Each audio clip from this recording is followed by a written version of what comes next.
Hi guys, magandang araw. Dito ako ngayon sa market, bibili ng soft tofu or taho sa atin. May taho din kami dito. Kaya lang ang taho dito is napakasimple. Yun nga tofu, syrup lang. Masarap din ito sa breakfast guys. Healthy pa. Paubos na siya guys, buti na lang naabutan ko.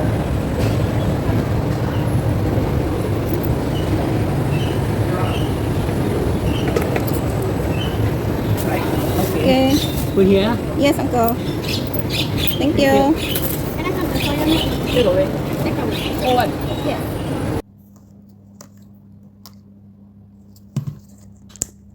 Ito yung taho sa atin. Pero nilalagay nila dito yung syrup. Sa atin, di ba may, ewan ko kung ano yung black. Syrup din ata yun. The best na breakfast. Sarap.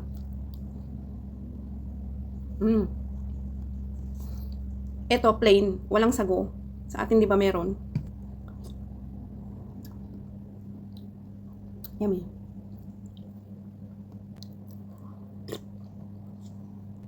Alam nyo guys, ito masarap ay, masarap. Maganda to sa mga nagda-diet kasi mataas yung protina. Sarap.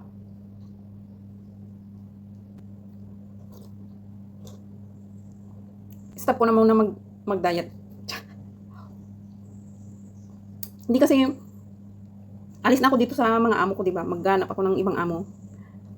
Sigurado, mapapalaban sa bagong amo, syempre.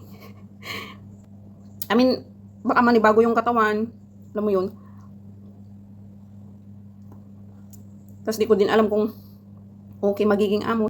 Sana lang okay sila. Sarap nito guys, as in.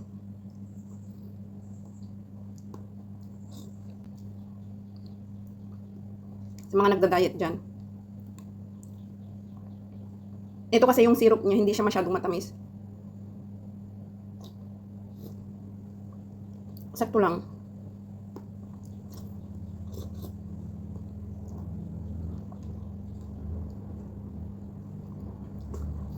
Sa linggo guys, sa linggo punta ako ng agency.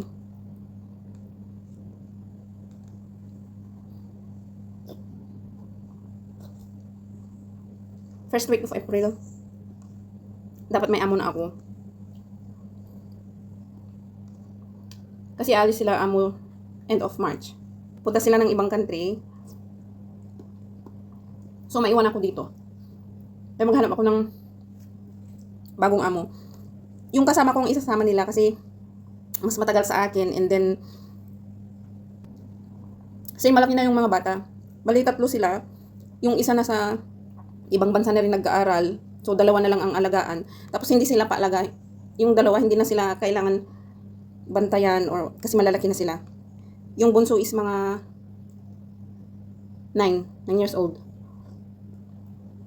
Siya yung alaga ng kasama ko. So, siya dapat sasama. Tapos, mas matagal siya sa akin. Mas matagal ng 2 years.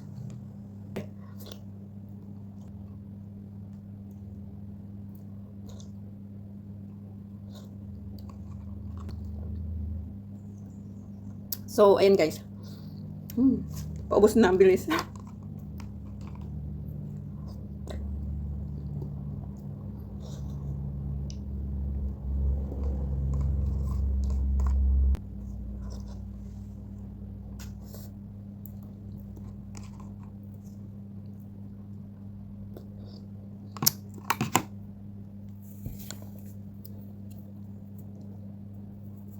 So yan guys, sa linggo pupunta ako ng agency, doon ako maghapon, magpa-interview. Sana yung makuha kong amo mapakiusapan na gusto ko sanang magbakasyon muna bago ako mag-start sa gusto ko sanang magbakasyon muna bago mag-start sa bagong amo. Kung papayag. Para naman at least mabisita ko na naman si mother, mga kapatid ko, tapos may kailangan akong gagawin sa sa Pilipinas. Kung sana papayagan. So, pero malabo, ayaw kong umasa. Ay, nako. buhay. So, yan lang guys. Maraming salamat.